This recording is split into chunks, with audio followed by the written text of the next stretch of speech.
waxaan kaga baxayaa madaxweyne maalin dhaweeto oo aan meel aasa joognay ayaa nin sidaa caydaruus u yar labisan oo maxaan ku dhahdaa site khamiis iyo koofiyadii iyo cimaamadan oo kale ayuun bay culimmadii meesha joogtay raggii oo dhan bay yidhahdeen ninkuna waa yar qurba joog ay yidhahdeen sheekh duceey markaasuu yidhi warniyo anigu iga yardaayo sheekhyada maxaan ku dhahdaa u dhiiba markaasuu ma war doonaysaa sheekh adigu duceey markaasuu yidhi waaya haddaba aan duceeyey dhegeysta wuxuu yidhi bismi illaahi raxmaan raxiim gentlemankan aynu godkan ku xeraynay wallahi waa iga dhab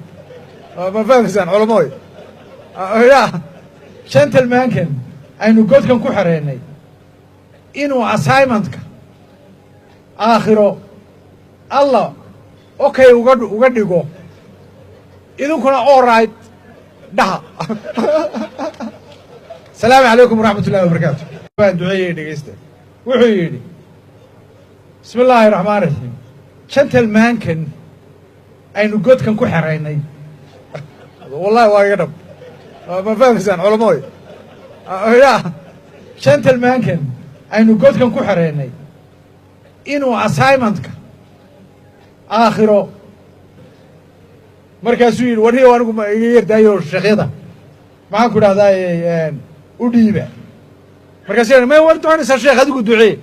markaasuu yidhi waaya haddaba waxaan kaga baxayaa madaxweyne maalin dhaweeto oo aan meel aasa joognay ayaa nin sidaa caydaruus u yar labisan oo maxaan ku dhahdaa site khamiis iyo koofiyadii iyo cimaamadan oo kale ayuun bay culimmadii meesha joogtay raggii oo dhan bay yidhahdeen ninkuna waa yar qurba joog ay yidhahdeen sheekh duceey